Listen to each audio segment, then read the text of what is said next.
రాష్ట్రమంతటా ఒకటి కోరుకుంటున్నారు. ప్రజలు 2014లో ఏదోలే రాష్ట్రం 2014లోనే జగన్మోహన్ రెడ్డి గారు రావాల్సింది, కానీ రాష్ట్రం విడిపోవడం, ఈయనేదో 40 ఏళ్ల ఇండస్ట్రీ, నాకు 40 ఏళ్ల అనుభవం ఉంది, వంకాయ ఉంది, బెండకాయలు ఉంది, ఇవన్నీ చెప్పుకొస్తే ప్రజలు పోనీలే పాపం ఏదో పరిపాలన అనుభవం ఉందేమో, కొత్తగా విడిపోయిన రాష్ట్రం, సీమాంధ్ర ఉద్యమం చేశారప్పుడు నేను కూడా 2 సార్లు ఐజీగా ఉండి రాజీనామా చేశాను, కానీ తర్వాత రాజీనామా ఆమోదింపబడలేదు. అయినా ఎందుకో పరిపాలన అనుభవం ఉంది కాబట్టి ఏదైనా మంచి చేస్తాడేమో అని ప్రజలు ఆశించారు. కొద్ది 4-5 లక్షల ఓట్ల తేడాతో జగన్మోహన్ రెడ్డి గారు ముఖ్యమంత్రి పదవిని కోల్పోయారు. మా పార్టీ గెలవలేకపోయింది. చాలా చోట్ల 500-1000 ఓట్లతో మేము ఓడిపోయాం. కానీ ఈ ప్రభుత్వం, చంద్రబాబు నాయుడు గారి ప్రభుత్వం 5 ఏళ్లకు ఏం చెప్పారంటే 2014 ఎన్నికలకు ముందు 650 పైచిలుకు హామీలు ఇచ్చారు.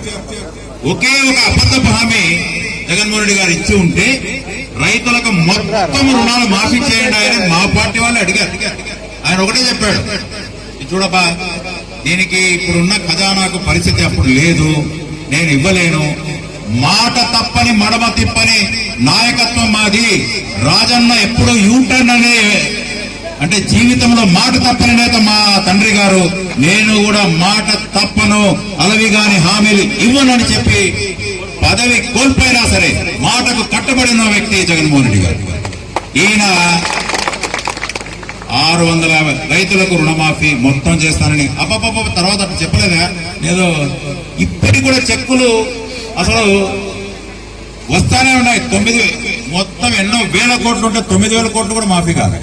డ్వాక్రా చెల్లెమ్మలకు మీరేం పర్లేదమ్మా, బంగారు నగలు అన్ని కుదవబెట్టుకోండి, వచ్చిన వెంటనే మీకు అన్ని మాఫీ చేస్తా, మొత్తం బాగా రుణాలు తెచ్చుకోండి, అప్పులు చేయండి అంటే పాపం వాళ్ళు కూడా నమ్మారు.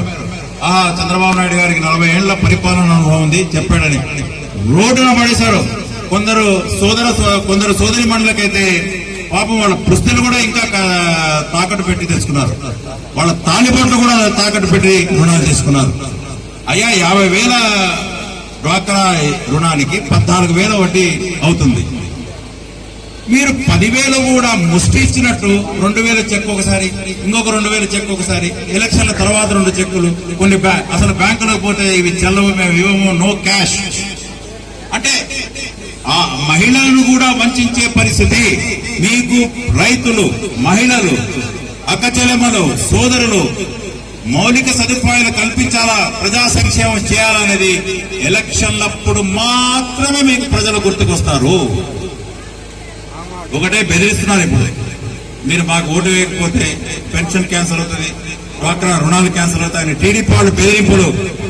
ఒకటే గుర్తుపెట్టుకోండి, మా ప్రభుత్వం నవరత్నాలు తెచ్చిన ప్రభుత్వం. పింఛన్లు గాని, అక్క చెల్లెమ్మలకు సున్నా వడ్డీ రుణాలు గాని ఇచ్చే ప్రభుత్వం, మొత్తం మాఫీ చేసే ప్రభుత్వం. జగన్మోహన్ రెడ్డి గారు ఆలోచించి 9 నవరత్నాలు, అమ్మ ఒడి, చేయూత, పేద పిల్లలకు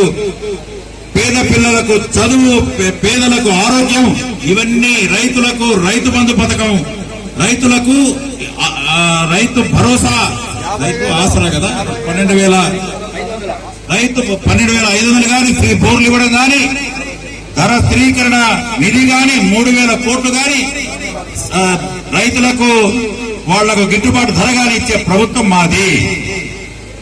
తర్వాత ఒకటే, మీకు అందరికి భయపెడుతున్నారా లేదా? పింఛన్లు ఉండవని చెప్పిట్టారు, చెప్పారమ్మా టీడీపీ వాళ్ళు? చెప్పారాక ఊళ్ళో చెప్పారు.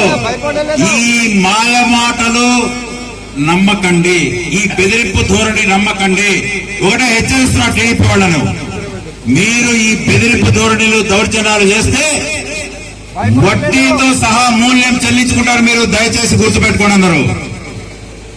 ఈ టీడీపీ శ్రేణులకు హెచ్చరిక అది. బావగారు ముఖ్యమంత్రి ఉన్నారు, బావమరిది గారు ఎమ్మెల్యేగా ఉన్నారు. బావగారు ముఖ్యమంత్రిగా ఉంటే బావమరిది నియోజకవర్గాన్ని ఎంత చేసి ఉండాలా? అసలు బెంగళూరు కంటే ఇది ఇంకా మెరుగ్గా ఉండాల్సింది 50 ఏళ్ల అభివృద్ధి వెనక్కిపోయింది ఈ హిందూపురం నియోజకవర్గం. ఎందుకు వెనక్కిపోయింది ఇప్పుడే చెప్పారు. ఎందుకు పోయిందమ్మా? 35 ఏళ్ళు ఎందుకు వచ్చిందంటే 10-15 సంవత్సరాలు మా వాళ్ళు ఒకరు ఇండిపెండెంట్ గా నిలబడడం, ఒకరు అది చేయడం, ఒకరు ఇది చేయడం, దానివల్ల కొన్ని ఇబ్బందులు వచ్చి గెలిచారు. కానీ అది కంచు కోట లేదు, పైకి మాత్రమే కంచు రంగు కానీ అది కోట కాదు, అదంతా ఇసుక తుస్సు కోట. మనమేదో కంచు కోట అని ఎన్టీ రామారావు గారు మీకు దమ్ముంటే మహానాయకుడు కథానాయకుడు సినిమాలు తీశారు.